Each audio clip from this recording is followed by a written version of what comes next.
आज के सेशन में हम इग्नू का थर्ड ईयर का कोड है DPSE 142 जो कि पॉलिटिकल साइंस का कोड है और इसका चैप्टर नंबर 6 है रूस के प्रति भारत की नीति। तो इसमें हम यही पढ़ेंगे स्टूडेंट्स। इसकी अगर मैं बात बोलूँ उद्देश्य के बारे में तो आप लोग देख सकते हैं कि यहाँ पर अगर मैं बात बोलूँ तो यहाँ पे भारतीय व्यवस्था में किस तरीके से उद्देश्य, अगर मैं बात बोलूँ तो देखो भारत ने किस तरीके से दिन प्रतिदिन रूस के साथ संधि किया। मोदी जी कैसे मतलब अब संगठन के रूप में आगे बढ़ते हुए मतलब चर्चाओं के रूप में जो है वो दिन प्रतिदिन भारत सरकार द्वारा जो है किस तरीके से हमारे अर्थव्यवस्था को मजबूत करने के लिए रूस के साथ जो है अपना अंतर्राष्ट्रीय स्तर पर संबंधों को बेहतर तरीके से बनाने का प्रयास कर रहे हैं और लोक नीति व्यवस्था को धारण करने के लिए सकारात्मक व्यवस्था का ऊर्जा को स्थापित करने के लिए जो है दिन प्रतिदिन आगे बढ़ रहे हैं। तो ये सारी बातें हम चैप्टर नंबर 6 में कवर करने वाले हैं। और परिचय की बात की जाए तो यहाँ पर रूस ने विस्तारित रूप में संयुक्त राष्ट्र सुरक्षा व्यवस्था को परिषद को धीरे धीरे कैसे आगे बढ़ाते हुए हर एक कानूनी व्यवस्था को अंतर्राष्ट्रीय व्यवस्था के रूप में जो है हमारे साथ जुड़ता गया। तो हम इस चैप्टर नंबर 6 में कवर करने वाले हैं। अब चैप्टर नंबर 6 की बात कर ली जाए तो देखिए हम इसे परिचय के रूप में देख लेते हैं। तो परिचय अगर मैं बात बोलूँ तो देखिए परिचय की बात कर लीजिए तो अंतर्राष्ट्रीय स्तर पर जो है हमारा परिचय शक्तिशाली एक ऐसा देश के रूप में जो भारत और रूस के साथ जो है समान सुरक्षा और चिंताओं का मतभेद बैठा रहता है कि जो अंतर्राष्ट्रीय स्तर पर सुरक्षा को लेकर ना दोनों देशों का एक ही मत है कि अंतर्राष्ट्रीय स्तर पर सुरक्षा होनी चाहिए। अंतर्राष्ट्रीय स्तर पर जो है बेहतरीन तरीके से सुरक्षा व्यवस्थाओं का स्वरूप होना चाहिए। तो हम ये चैप्टर नंबर 6 में कवर करने वाले हैं। अब उसके बाद हम बात कर लेते हैं इसके परिचय के बारे में। तो परिचय के देख लीजिए स्टूडेंट्स, आपको समझ में आ जाएगा। तो देखिए समाजवाद के रूप में जो है सोवियत संघ ने किस तरीके से अपने आप को आगे बढ़ाया। और जब सोवियत संघ था 1991 से पहले जो हमारा सोवियत संघ था जो कि एक समाजवाद या फिर साम्यवाद को लेकर चलने वाला एक विचारधारा था, ठीक है। तो वहाँ पर किस तरीके से जो है जवाहरलाल नेहरू ने वहाँ पे अपने मॉडल रखे। तो यहाँ पर देखो स्टार्टिंग में 3 प्रकार के स्थितियाँ पैदा हुई थी भाई। रूस एक ऐसा देश था जो पर्टिकुलर देखा जाए तो हमारे भारत के अर्थव्यवस्था के रूप में देखा जाए तो रूस जो शीत युद्ध आरंभ हुआ था 1947 के दौरान, तो उस 1947 के दौरान जो है रूस यही जानता था कि भाई भारत तो भाई किसी देश का गुलाम रह चुका है। 1947 में बोल सकते हो कि भारत भी आज़ाद हुआ था। तो उस सिचुएशन में क्या हुआ कि पर्टिकुलर यहाँ पे सिचुएशन क्या पैसा पैदा हुआ, तो रूस सोच रहा था कि यार ये तो गुलाम देश है तो हम इसके साथ रहकर क्या हमारा फ़ायदा हो सकता है। तो भाई रूस भी मतलब हट रहा था। अब इधर भारत देख रहा था कि भाई सोवियत संघ एक अर्थव्यवस्था के रूप में मजबूत है जो अमेरिका को टक्कर दे रहा है। तो अब वो सोच रहा था कि अगर सोवियत संघ के जुड़ूंगा क्या पता वो मुझे गुलाम बना ले। तो इसलिए भारत अब घबरा रहा था। ये सारी बातें घटनाएं घटित होने लगी जो कि समाज में चलते चलते सोशलिस्ट पार्टी का रिपब्लिक ऑफ एसोसिएशन का जो है यहाँ पर मतभेद हो गया। अब यहाँ पे अगर मैं बात बोलूँ तो समाजवाद का उदय होता है, समाजवाद का यहीं पे जन्म होता है। अब उसके बाद भारत और रूस के बीच जो संबंध की बात बोली जाए तो समाजवाद लेके चलने वाला जो सोवियत संघ था पर्टिकुलर, अब धीरे धीरे यहाँ पे संबंधों का जो चरण है ना वो धीरे धीरे शुरू होता गया। अगर मैं बात बोलूँ तो एक मैपिंग के अकॉर्डिंग यहाँ पे देख सकते हैं कि किस तरीके से जो रशिया का स्वरूप है कैसा बढ़ा है। हमारा जो है यहाँ पर भारत है, ठीक है, यहाँ पर भारत है, लेकिन रशिया जो है पूरी क्षेत्र में बड़ा किस तरीके से है, ठीक है। तो ये जो है अंतर्राष्ट्रीय स्तर पर एक ऐसा मजबूत देश था जो कि देखने को मिला कि सभी देशों को अपने अंदर जो है समाहित रखने का काम कर सकता था। तो भारत नहीं चाहता था कि भारत जो है इस देश के साथ जुड़कर अपना विकास करे, क्योंकि भारत को भी एक डर था ना भाई कि अभी तो मैं आज़ाद हुआ ही और इतनी बड़ी महाशक्ति है तो वो क्या पता मुझे गुलाम ना बना ले। अब यहाँ पर क्या हुआ कि 1960 में जब हमारा चीन के और सोवियत संघ का जो मतभेद हुआ, तो 1960 में जब हमारा मतभेद पैदा हुआ तो उसके बाद हमारे साथ जो चीन का युद्ध हुआ, तो उस युद्ध में जो है रूस ने हमारा साथ देते हुए अपना एक बोल सकते हो मित्रतापूर्वक भावना को स्पष्ट रखा, जिसके अंतर्गत हमने क्या किया, रूस पे इतना मतलब विश्वास करने लगे कि यार ये तो हमारे भले के लिए सोच रहा है, हमारे मुसीबतों के बारे में सोच रहा है, ठीक है। तो ये विकास का चरण अब धीरे धीरे ये मॉडल अब यहाँ पर शुरू होता हुआ नज़र आ गया।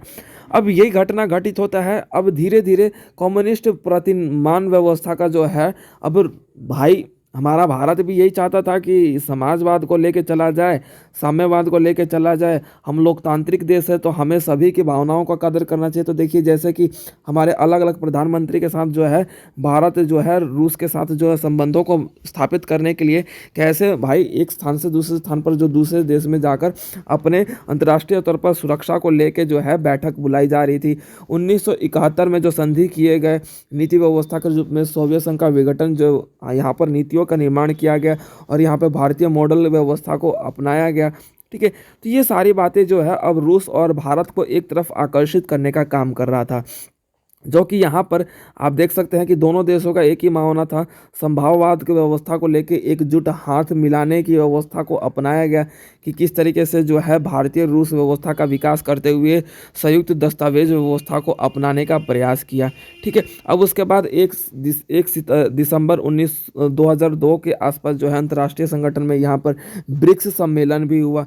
तो ब्रिक्स सम्मेलन जैसे कि अंतर्राष्ट्रीय संयुक्त राष्ट्र सम्मेलन के रूप में यहाँ पर धीरे धीरे अब क्या है आगे बढ़ता हुआ नजर आया।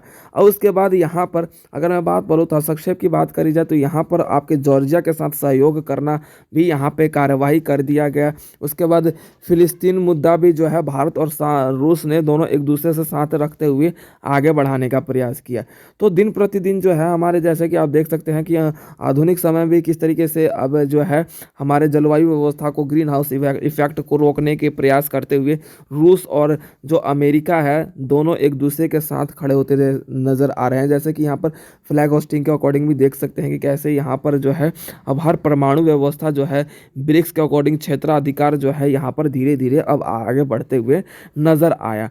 उसके बाद अब चीन जो है यहाँ पर देख सकते हैं यूएसएससी जो है हमारा पर्टिकुलर 70% से लेकर अत्यधिक यहाँ पर 70 टैंक आदि व्यवस्थाओं का भी अब यहाँ पर क्या कर रहा था, भारत को सपोर्ट करने का प्रयास जो है रूस अब कर रहा था।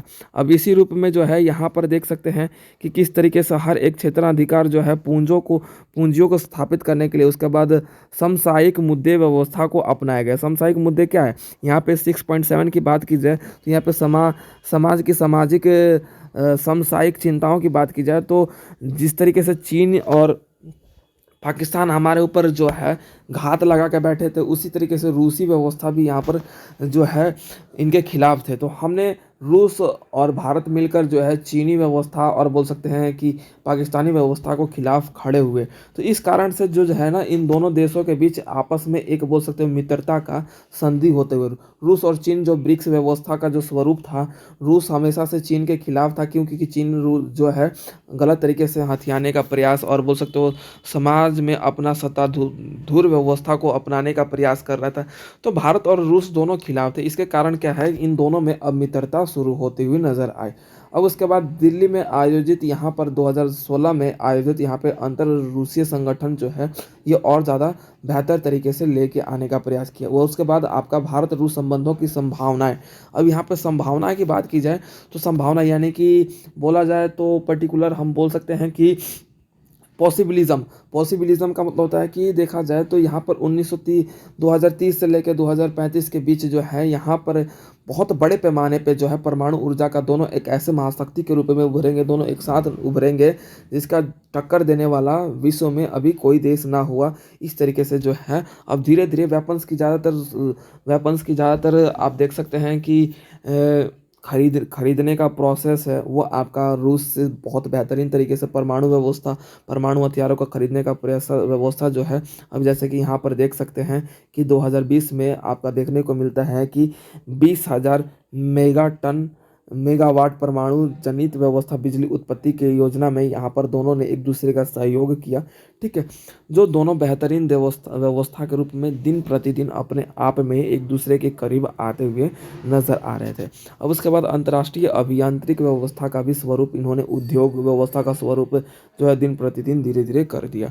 अब उसके बाद हम यहाँ पे देखेंगे सारांश जो कि देखेंगे तो इस पूरे चैप्टर का हम कॉन्क्लूजन देखेंगे। कॉन्क्लूजन का मतलब होता है समरी यानी कि छोटा सा एक नोट्स। ठीक है, तो भारत और विदेशी रूस व्यवस्था को जो है 3 सेक्टर में बांटा गया। तो पहले सेक्टर में क्या था भाई, पहले सेक्टर में तो ये देखने को मिला कि रूस और जो है भारत एक दूसरे से अलग भाग रहे थे। क्यों? क्योंकि रूस सोच रहा था ये तो भारत तो गुलाम देश है, तो गुलाम देश के पास मैं क्या मित्रता करके मेरा फ़ायदा क्या होगा। और भारत सोच रहा था भाई मैं अभी एक गुलाम देश से आज़ाद हुआ हूँ, तो भाई मैं किसी बड़े शक्ति के रूप में जुड़ूंगा तो वो कहीं मुझे दबा ना ले, मुझे फिर से गुलाम ना बना ले। अब इस कारण से दोनों एक दूसरे से भाग रहे थे। लेकिन दिन प्रतिदिन जो है समस्या और व्यवस्थाओं के स्वरूप में दोनों में करीबी आती हुई नजर आई, और जिसके कारण जो है ये पूर्ण रूप से एक दूसरे के रूप में आज देख सकते हैं कि बेहतर अवस्था के रूप में जो है दोनों एक बहुत बेहतर मित्र के रूप में जाने जाते हैं। तो ये था हमारा चैप्टर नंबर 6, जो कि अब कंप्लीट होता है विद एक्सप्लेनेशन। ठीक है, तो सभी बच्चे ध्यान रखें, इससे पहले हमने 5th चैप्टर तक कवर कर लिया था। 5th चैप्टर का जो लिंक मैं आपको चैप्टर वाइज जो है प्लेलिस्ट के रूप में जो है डिस्क्रिप्शन में मेंशन कर दूंगा, आप वहां से जाकर पर्टिकुलर अपने सेशन को अटेंड कर सकते हैं। एंड मोस्ट इंपॉर्टेंट क्वेश्चन भी करवा दिया गया है, जो कि आपके एग्जाम के लिए valuable and most important question है, आप उनको भी कर लीजिए ताकि एग्जाम में आपके बेस्ट से बेस्ट मार्क्स आ सके। ओके, तो मिलते हैं अपने नेक्स्ट सेशन में एक नई क्लास के साथ।